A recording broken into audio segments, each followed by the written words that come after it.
Hello students, class 12th का जो chapter 13 है 3D में बात करूँ elements of mathematics expansion book की, उसके एक्सरसाइज 13.6 आज हम इस लेक्चर में स्टार्ट कर रहे हैं।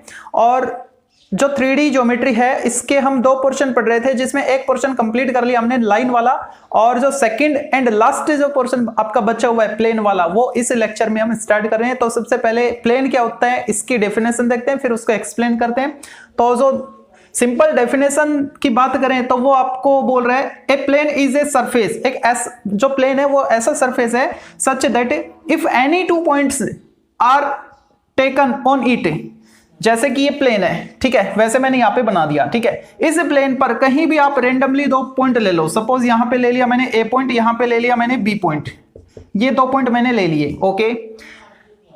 On it the line segment joining them, इन दोनों को अगर हम ज्वाइन कर दें, ए को बी से ज्वाइन कर दें, तो हमको जो लाइन सेगमेंट मिल रहा है A B lies completely on this surface.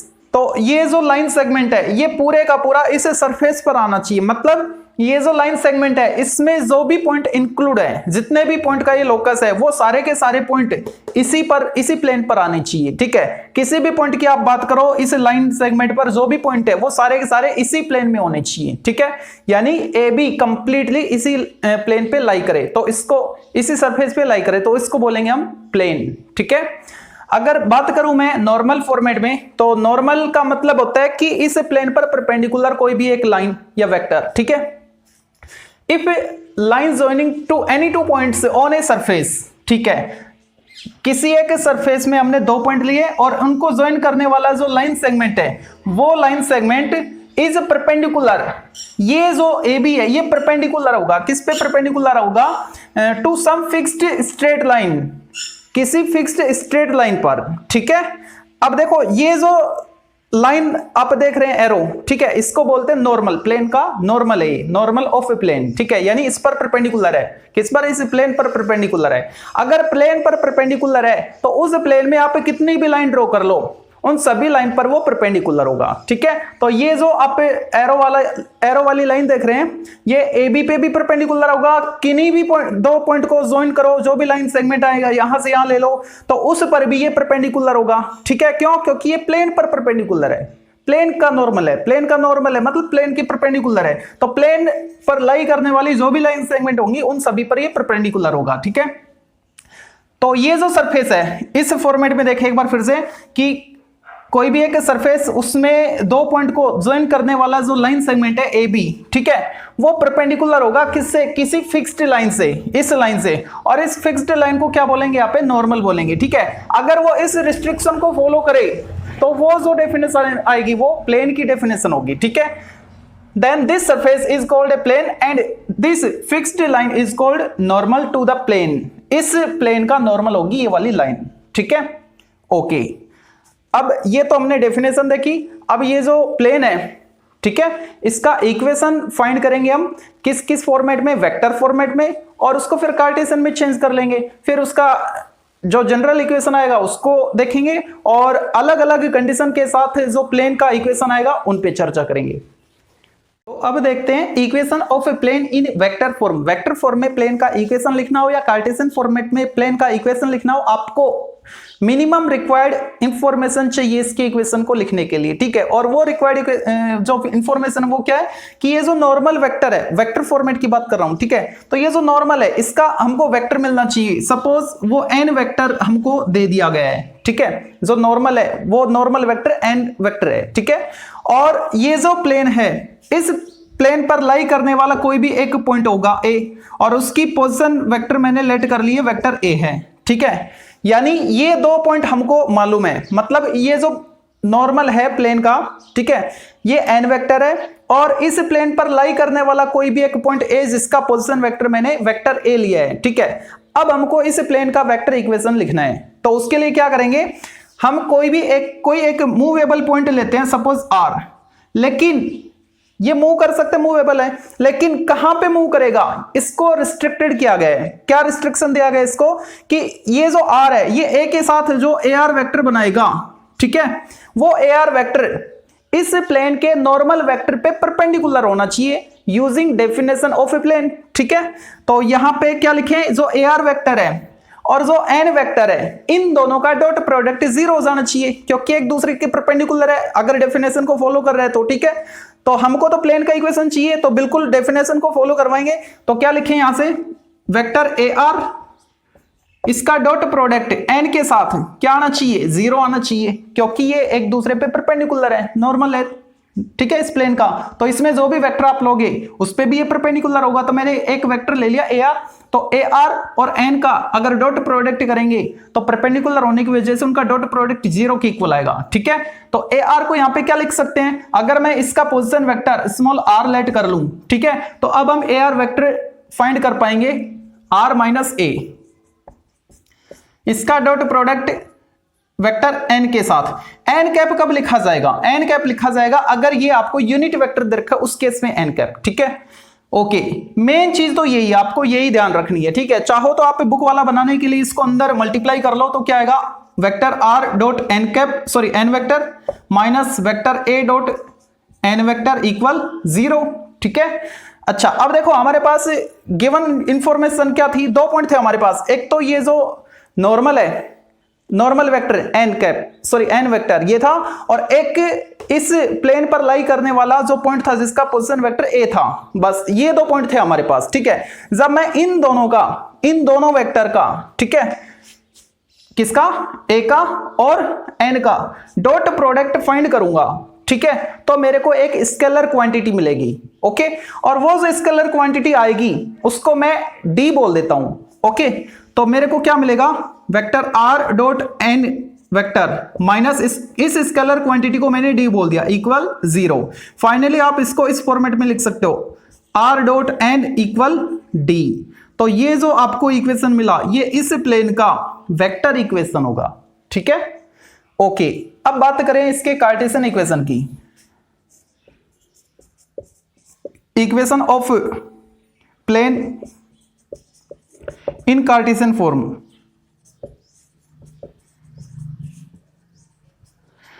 Cartesian form के लिए क्या करना होगा आपको, ये जो अब की बार वेक्टर फॉर्मेट देख रहे हैं ना, ये वेक्टर ये नहीं होंगे आपके पास, कार्टेशियन कोऑर्डिनेट होंगे। सपोज ए पॉइंट, उसके कोऑर्डिनेट हैं आपके पास x1, y1, z1। ठीक है, और ये जो मूवेबल पॉइंट r है आपके पास, इसके कोऑर्डिनेट मैंने x y z ले लिए हैं। ठीक है, x, y, z।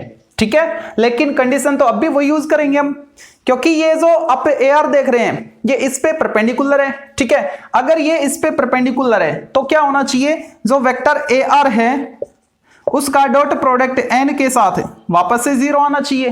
ठीक है, तो यहां पे जो AR है, AR को क्या लिख सकते हैं, x minus x1, okay, plus x minus x1, y minus y1, z minus z1, i cap, j cap और k कैप यूज करेंगे हम यहाँ पे। ठीक है, वेक्टर लिख रहे हैं तो plus y minus y1, j cap plus z minus z1, k cap.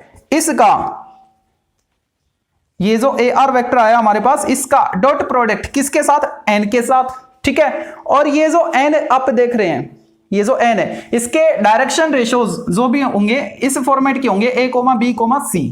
n vector जो भी होगा उसके i, j और k के जो स्केलर कंपोनेंट्स हैं उनको हम डायरेक्शन रेशियो बोलते हैं। ठीक है, तो इसके डायरेक्शन रेशियो मैंने क्या ले लिए, a, b, c, यानी n वेक्टर को अगर मैं लिखूं तो क्या लिख सकता हूं, a i cap plus b j cap plus c k cap. इस फॉर्मेट में ये n होगा। ठीक है, तो इसका डॉट प्रोडक्ट मैं n के साथ करूं, मतलब a i cap plus b j cap plus c k cap, तो हमको क्या रिजल्ट मिलेगा, इक्वल 0 इनका डॉट प्रोडक्ट, क्योंकि ये परपेंडिकुलर है। अब इनका डॉट प्रोडक्ट करवाओ तो i के साथ i का डॉट 1 हो गया, लेकिन a यहां से बचा तो a इसके साथ मल्टीप्लाई हो जाएगा। तो इक्वेशन क्या आएगा आपके पास, a into x minus x1 plus j वाले के साथ होगा तो b into y minus y1 plus c into z minus z1 equal 0।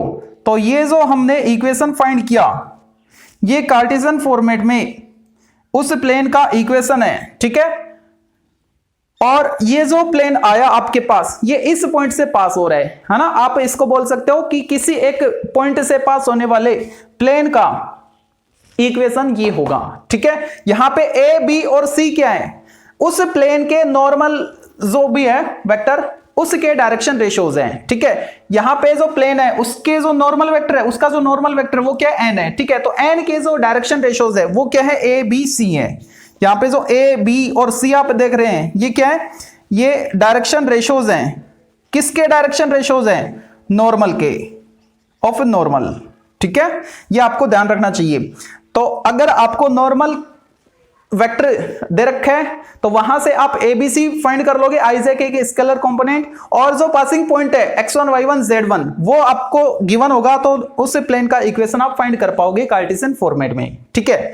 Okay, अब यहां पे देखो एक चीज, अगर ये जो प्लेन है ये ओरिजिन से पास हो, यानी अब की बार ये जो कोऑर्डिनेट है ये 0,0,0 हो, तो उस केस में आपको इक्वेशन क्या मिलेगा, ax plus by plus cz equal 0। कब, जब वो ओरिजिन से पास होगा, जो भी प्लेन है वो ओरिजिन से पास होगा, तो उसका इक्वेशन इस फॉर्मेट का होगा। और एक चीज यहां से फाइंड कर सकते हो आप, जब मैं इनको अंदर मल्टीप्लाई करूंगा तो क्या आएगा मेरे पास, ax plus by plus cz, ax plus by plus cz, और इसी के साथ मेरे को क्या मिलेगा, minus ax1 minus by1 minus cz1, ठीक है। तो a b c क्या है, स्केलर क्वांटिटी होती है, और यहां पे x1 y1 z1 ये क्या है, ये भी स्केलर क्वांटिटी को डिनोट कर रहा है, कोऑर्डिनेट है, तो ठीक है।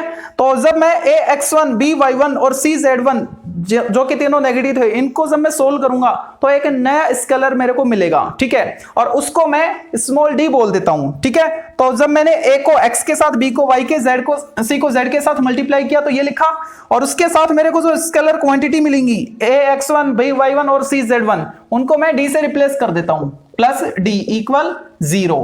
तो ये जो नया इक्वेशन आया आपके पास, इसको बोलते हैं जनरल इक्वेशन ऑफ प्लेन, ठीक है। यहां पे ए बी सी ये क्या चीज है, जो नॉर्मल है प्लेन का उसके डायरेक्शन रेशियोज यहां पे हमने लिखा था, ठीक है। ए बी सी क्या है, direction ratios of normal to the plane, ठीक है। ओके, अब यहां से आप देख रहे होंगे ये क्या है, जनरल इक्वेशन है प्लेन का, और ये भी कुछ ऐसा ही दिख रहा है, लेकिन ये ओरिजिन से पास हो रहा है, तो इसका मतलब जो कांस्टेंट क्वांटिटी है वो 0 हो जाएगी, ठीक है। तो ये आपको ध्यान रखना चाहिए, अगर प्लेन ओरिजिन से पास होगा तो उसका इक्वेशन इस फॉर्मेट का होगा, और अगर आपको जनरल फॉर्मेट में प्लेन का इक्वेशन चाहिए तो वो आपको ax plus by plus cz plus d format, d equal 0 format का मिलेगा, ठीक है। और वेक्टर इक्वेशन ये है इस प्लेन का, कार्टेशियन फॉर्मेट में आपको ये वाला इक्वेशन यूज करना है, ठीक है। अब बात करते हैं इस नॉर्मल फॉर्मेट में प्लेन का इक्वेशन अगर हमको फाइंड करना है तो कैसे फाइंड करें। तो अब देखते हैं equation of a plane in normal form. Normal form में प्लेन का इक्वेशन कैसा दिखेगा, तो अभी हमने फाइंड किया था जनरल इक्वेशन, तो उसको लिख लो पहले, we know ax plus by plus cz plus d equal 0। ये क्या है, जनरल फॉर्म में उस प्लेन का इक्वेशन है। यहां पे a b c क्या है, जो नॉर्मल है प्लेन का उसके डायरेक्शन रेशियोज हैं, उस नॉर्मल वेक्टर के डायरेक्शन रेशियोज हैं, ठीक है। तो अगर मैं ए बी सी को एल एम एन में कन्वर्ट कर दूं तो मेरे को जो इक्वेशन मिलेगा वो नॉर्मल फॉर्म में उस प्लेन का इक्वेशन होगा, ठीक है। तो यहाँ पे ए बी सी मेरे को पता है कि जो नॉर्मल है उसके डायरेक्शन रेशियोज हैं, तो इन डायरेक्शन रेशियोज को हम एल एम एन में कन्वर्ट करना अच्छे से जानते हैं। कंप्लीट इक्वेशन में आप root A square plus B square plus C square से डिवाइड कर दो, ठीक है। तो आपको एल एम एन फॉर्मेट में इक्वेशन मिलेगा, a upon root A square plus B square plus C square x plus B upon root A square plus B square plus C square y plus C upon root A square plus B square plus C square z plus D upon root A square plus B square plus C square equal 0। तो यहाँ पे a upon root A square plus B square plus C square, इसको हम l बोलते हैं। तो ये आ गया इक्वेशन आपके पास एल एक्स, ये बनेगा m, उसके साथ है y, और ये बनेगा n, और उसके साथ z। और ये जो क्वांटिटी है जैसे ये इधर आएगी तो नेगेटिव हो जाएगी, और ये क्या आएगी, एक स्केलर क्वांटिटी आएगी, ठीक है। तो उसको मैं p से डिनोट कर देता हूं, ठीक है। तो ये जो हमको इक्वेशन मिला, ये इक्वेशन नॉर्मल फॉर्म में उस प्लेन का इक्वेशन होगा। लेकिन यहाँ पे p है क्या, उसको बताओ आप, वेयर p P किसकी वैल्यू थी, minus D upon root A square plus B square plus C square, ठीक है।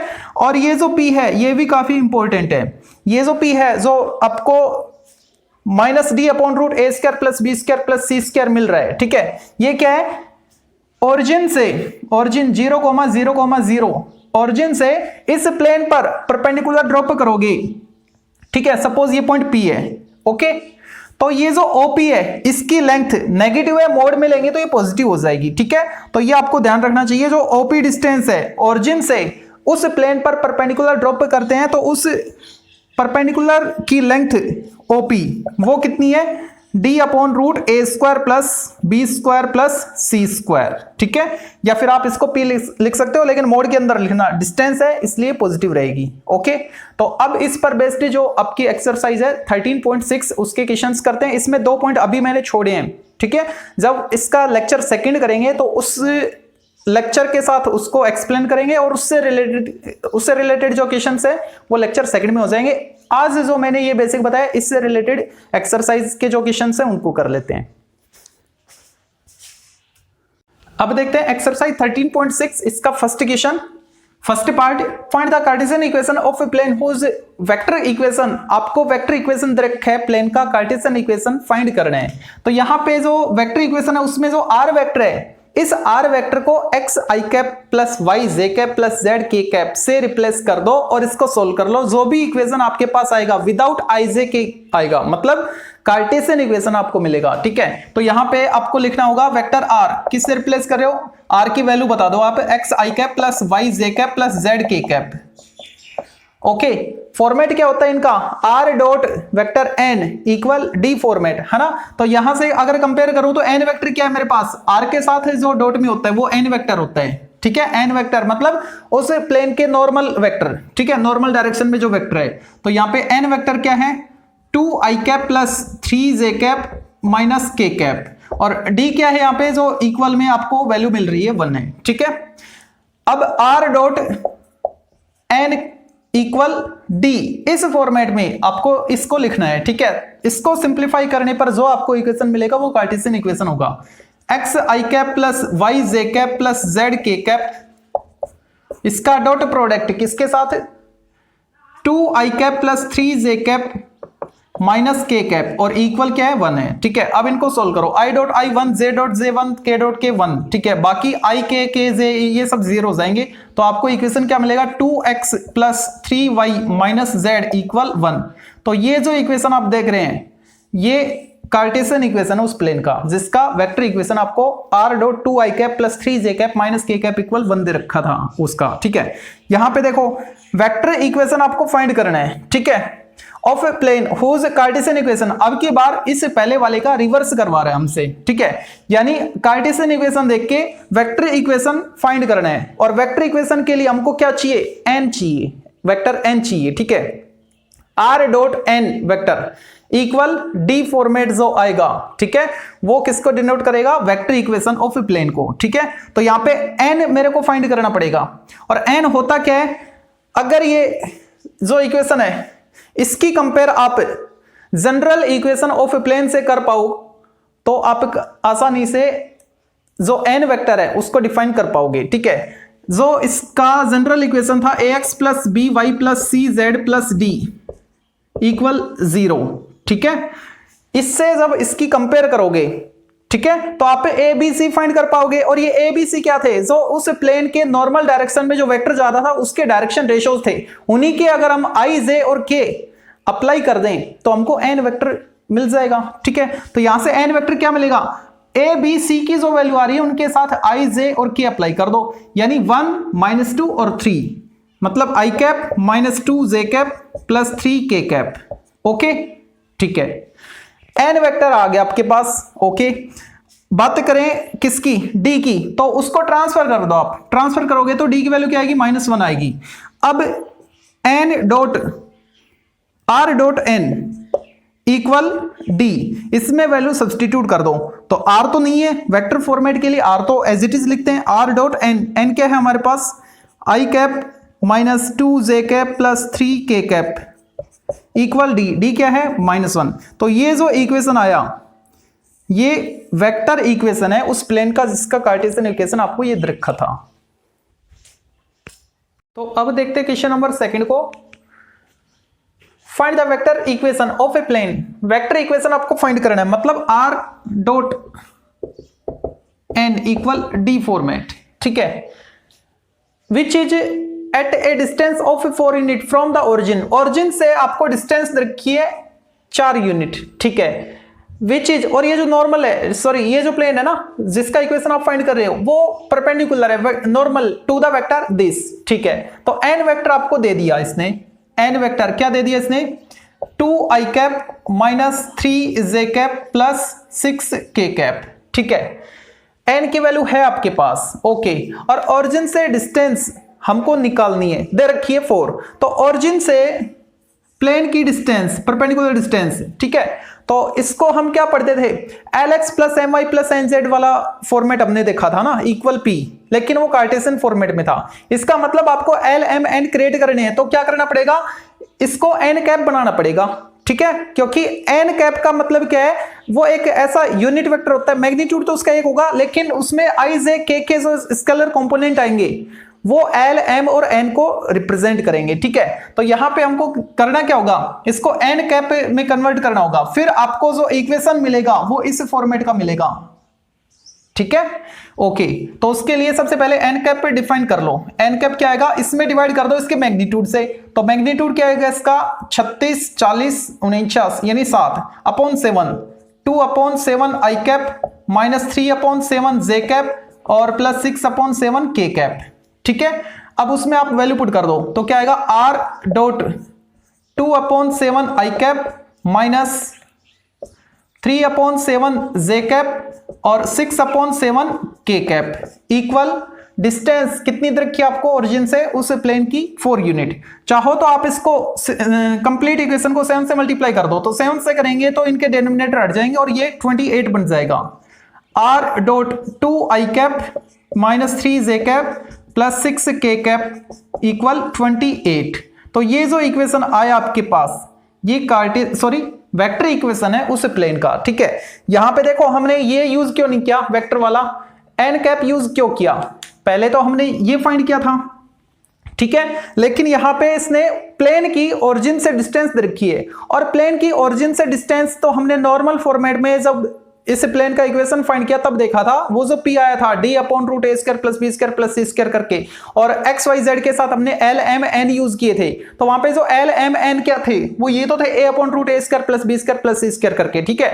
तो आपको n वेक्टर दे रखा है ना, n वेक्टर दे रखा है, और आपको L M N फॉर्मेट में चाहिए ना कि ABC फॉर्मेट में चाहिए। अगर ABC फॉर्मेट की बात करता तो एज इट इज लिख देते, ठीक है, लेकिन यहाँ पे L M N बनाने के लिए इसको इसके मैग्नीट्यूड से डिवाइड करेंगे, तो वो मैग्नीट्यूड से डिवाइड कर रहे हैं, इसका मतलब आप n कैप फाइंड कर रहे हो, ठीक है। तो आपको r डॉट n वेक्टर की बजाय r dot n cap use करना होगा, और इक्वल वो जो d है वो d क्या आएगा, अब ओरिजिन से उस प्लेन की डिस्टेंस को डिनोट करेगा, ठीक है, और वो आपको दरकी थी 4, इसको सोल्व करोगे तो आपको वेक्टर फॉर्मेट में उस प्लेन का इक्वेशन मिल जाएगा। ऐसे ही सेकंड पार्ट है, यहां भी वेक्टर इक्वेशन फाइंड करना है इसका, ठीक है, प्लेन का, और ओरिजिन से डिस्टेंस दे रखी है आपको 6 अपॉन रूट 29 यूनिट, ओके, और n कैप आपको डिफाइन करके दे दिया इसने, तो सॉरी n कैप नहीं, n वेक्टर, n वेक्टर क्या है 2i cap minus 3j cap plus 4k cap. तो यहां भी सेम वही प्रोसेस अप्लाई करेंगे, r dot n cap equal d वाला, वेयर d आपको गिवन है, ओरिजिन से प्लेन की डिस्टेंस कितनी है 6 अपॉन रूट 29, n कैप आपको निकालना पड़ेगा, वो कैसे, इसमें डिवाइड कर दो, किससे, इसके मैग्नीट्यूड से, तो इसका मैग्नीट्यूड क्या आएगा 16 4 20 और 9 29, रूट 29 से डिवाइड कर दो, यानी 2 upon root 29 i cap minus 3 upon root 29 j cap और 4 अपॉन रूट 29 k कैप, ठीक है।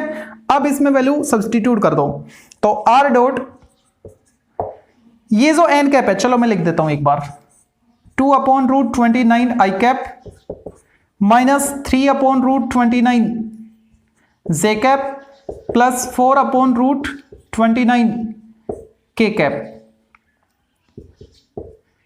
इक्वल d, और वो कितनी है ओरिजिन से डिस्टेंस प्लेन की 6/√29। तो अब देखते हैं क्वेश्चन नंबर 3 को। Find the vector equation okay of a plane which is at a distance of 5 unit from the origin, ठीक है, and has -1 to 2 as the direction ratios of a normal to it. इस पर जो normal है उसके direction ratios आपको रखे हैं, तो एन वेक्टर आप फाइंड कर पाओगे। क्या आएगा? माइनस आई कैप आई जे कैप अप्लाई कर दो इनके साथ, ठीक है, ए बी सी आपको रखे हैं, माइनस आई कैप प्लस 2 जे कैप प्लस 2 के कैप, ठीक है। और इसने बोल रखा है ओरिजिन से डिस्टेंस से कितनी है 5 यूनिट है, मतलब वो जो डी है वो कितना है 5 है, ठीक है। ओरिजिन से प्लेन की डिस्टेंस रखिए, वेक्टर इक्वेशन चाहिए वैसा ही है, तो ठीक है। तो सबसे पहले एन कैप फाइंड कर लो। एन कैप क्या आएगा? इसमें डिवाइड कर दो इसके मैग्नीट्यूड से, तो मैग्नीट्यूड क्या इसका 2 और 2 का 4, 4 8 और 1 9, यानी 3 से डिवाइड कर दो। 1/3 -1/3 I cap plus 2/3 J cap और प्लस 2/3 के कैप, ठीक है। ओके, अब इक्वेशन हम लिखेंगे तो क्या आएगा? Vector r dot N cap equal D. तो r डॉट एन कैप क्या है आपके पास? ये वाला -1/3 I cap plus 2/3 J cap plus 2/3 K cap equal D कितना 5। चाहो तो आप इसको यहीं पे छोड़ दो या फिर पिछले में मल्टीप्लाई नहीं किया कर लेना आप, √29 से कराना चाहो तो यहां भी 3 से मल्टीप्लाई कराना चाहो कर दो कंप्लीट इक्वेशन को। तो क्या आएगा? r डॉट माइनस आई कैप प्लस 2 जे कैप प्लस 2 के कैप इक्वल 15। तो ये जो आपको इक्वेशन मिला ये वेक्टर इक्वेशन है, ठीक है, किसका? उस प्लेन का। ओरिजिन से डिस्टेंस कितनी बता रहा था? 5 यूनिट। तो अब देखते हैं क्वेश्चन नंबर 4 को।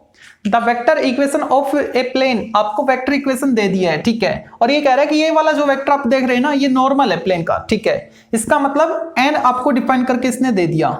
वेक्टर एन क्या है? 2 आई कैप माइनस जे कैप प्लस 2 के कैप, ठीक है। पूछा क्या इसने? ओरिजिन से प्लेन की परपेंडिकुलर डिस्टेंस फाइंड करनी है, ठीक है। ओके, तो यहां पे या तो आप ऐसा करो सीधा ही वो फॉर्मूला लगाओ, ठीक है। हमने जब L X plus M Y plus N Z equal P format लिखा था, नॉर्मल फॉर्मेट में प्लेन का इक्वेशन लिखा था, तो वहां पे जो डी थी, सॉरी जो पी थी, है ना, वो किसको डिनोट कर रही थी? वो डिनोट कर रही थी ओरिजिन से उस प्लेन की परपेंडिकुलर डिस्टेंस को, है ना। तो वो परपेंडिकुलर डिस्टेंस पी क्या था हमारे पास? d/√a² plus b² plus c² था, ठीक है। यहां पे d क्या है? 9, ठीक है। तो वैल्यू पुट कर दो, तो p क्या आएगी? 9/√2² 4 प्लस 1² 1 प्लस 2² 4, कितना आया? 3 इसको कैंसिल करेगा तो p कितनी आएगी? 3 यूनिट्स, ठीक है। इसका मतलब ओरिजिन से उस प्लेन की डिस्टेंस, परपेंडिकुलर डिस्टेंस कितनी है? 3 यूनिट्स है। अब देखते हैं क्वेश्चन नंबर 5 को। Find the direction cosines of the perpendicular from the origin to these 2 planes. देखो यहां पे इसने बोल रखा है कोई एक प्लेन है, ठीक है, ओरिजिन से परपेंडिकुलर ड्रॉप किया, ओके। तो ये कह रहा है कि ये जो नॉर्मल है, ये जो परपेंडिकुलर है, ठीक है, इसके डायरेक्शन कोसाइंस क्या होंगे, और ये जो प्लेन है इसका इक्वेशन आपको दे रखा है, ठीक है। तो फर्स्ट पार्ट को देखते हैं। देखो यहां पे ओरिजिन से जो परपेंडिकुलर डिस्टेंस होती है, ठीक है, और उस परपेंडिकुलर के डायरेक्शन कोसाइंस आपको पूछ रखे हैं, तो वो कौन से होते हैं? जो L X plus M Y plus N Z equal P format हमने पढ़ा था, मतलब नॉर्मल फॉर्म में प्लेन का इक्वेशन जो हमने पढ़ा था, है ना। तो उसमें जो एक्स वाई और जेड के जो कोफिशिएंट्स हैं इनको हम डायरेक्शन कोसाइंस बोलते हैं, ठीक है। तो सबसे पहले तो हम क्या करेंगे, जो एन हमको दे रखा है, वेक्टर एन दे रखा है यहाँ पे, ठीक है, और यहाँ पे एन देने का मतलब क्या है? ये जो एन वेक्टर है इसके डायरेक्शन रेशियोज हमको मिल रहे हैं 6 -3 एंड -2, ठीक है। ओके, अगर मैं इनमें डिवाइड कर दूं √a² plus b² plus c² से, यही तो हमने यहां पे किया था, ठीक है, इसको फाइंड करने के लिए। तो a upon root A square plus B square plus C square करोगे तो वो l आएगा, फिर b वाले के अपॉन में ये चीज डिवाइड करोगे m आएगा, ऐसे ही z वाले के अपॉन करोगे, c वाले के अपॉन करोगे तो n आएगा, ठीक है। और वो l m n ही तो हमको चाहिए, तो क्या करोगे आप इसको पहले कन्वर्ट कर लो कार्टेशियन फॉर्मेट में, है ना। कार्टेशियन में कन्वर्ट करने के लिए r को रिप्लेस कर दो xi plus yj plus zk से, फिर उनका डॉट प्रोडक्ट इनके साथ करोगे तो आपको इक्वेशन मिलेगा कार्टेशियन फॉर्मेट में प्लेन का 6x minus 3y minus 2z plus 1 equal 0, ठीक है। ओके, अब हम डिवाइड कर देते हैं, किससे डिवाइड कर दें, हमको डिवाइड करना है root A square plus B square plus C square से, मतलब इसका स्क्वायर प्लस इसका स्क्वायर प्लस इसका स्क्वायर रूट के अंदर उससे, ठीक है। तो क्या लिखे इसको, कंप्लीट इक्वेशन को करना है। 6 अपॉन कितना आएगा 36 प्लस 4 40 प्लस 9 49 यानी 7, 6 upon 7 x minus 3 upon 7 y plus sorry minus 2 upon 7 z plus 1 upon 7 equal 0, ठीक है। इससे अगर हम कंपेयर करवाएं तो इक्वल क्या रहे, ओरिजिन से परपेंडिकुलर डिस्टेंस p, है ना, और वो इधर आएगी तो नेगेटिव हो जाएगी, डिस्टेंस नेगेटिव नहीं होती है तो माइनस साइन से मल्टीप्लाई कर दो, या फिर आप ऐसा करो इसको एज इट इज रखो, इनको ट्रांसफर कर दो। जब इन तीनों एक्स वाई जेड वाली क्वांटिटी को ट्रांसफर करेंगे तो इन तीनों के साइन चेंज हो जाएंगे, मतलब माइनस 6 अपॉन 7 एक्स और plus 3 upon 7 Y plus 2 upon 7 Z equal 1 upon 7, ये मान लो फर्स्ट आ गया इक्वेशन। और इसकी कंपेयर करवाओ आप L X plus M Y plus N Z equal P से, कंपेयर करवाएंगे हम तो एल एम एन की वैल्यू मिलेंगी और वही क्या है डायरेक्शन कोसाइन से। On comparing of both equation we have L क्या है minus 6 upon 7, M 3 upon 7 and N 2 upon 7, ठीक है।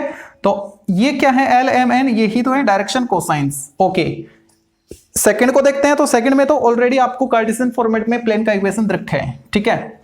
करना क्या आपको, यहां तक आपको दे दिया गया है ना। तो अब आप ये जो एक्स वाई जेड के कोफिशिएंट्स हैं, ठीक है, रूट के अंदर A square plus B square plus C square से डिवाइड करना पड़ेगा आपको। करते हैं तो 2x upon plus 3y upon minus z upon equal 5 upon, किससे डिवाइड करें, इसका स्क्वायर करो 4 और इसका 9 13 और 1 14, रूट 14 से, रूट 14 रूट 14 रूट 14 रूट 14, ठीक है। अब इसकी कंपेयर करवा लेंगे किससे, L X plus M Y plus N Z वाले से, ठीक है। तो सिंप्लीफाई नहीं हो रहा, ये कोई दिक्कत नहीं। इसको मान लो इक्वेशन फर्स्ट और सेकंड क्या आएगा, L X plus M Y plus N Z equal P, ये सेकंड। अब कंपेयर करवाओ, on comparing we have L क्या मिलेगा 2 अपॉन रूट 14, एम क्या मिलेगा 3 अपॉन रूट 14 और एन क्या मिलेगा माइनस 1 अपॉन रूट 14, ठीक है। तो ये एल एम एन क्या है डायरेक्शन कोसाइन से जो हमको फाइंड करने थे।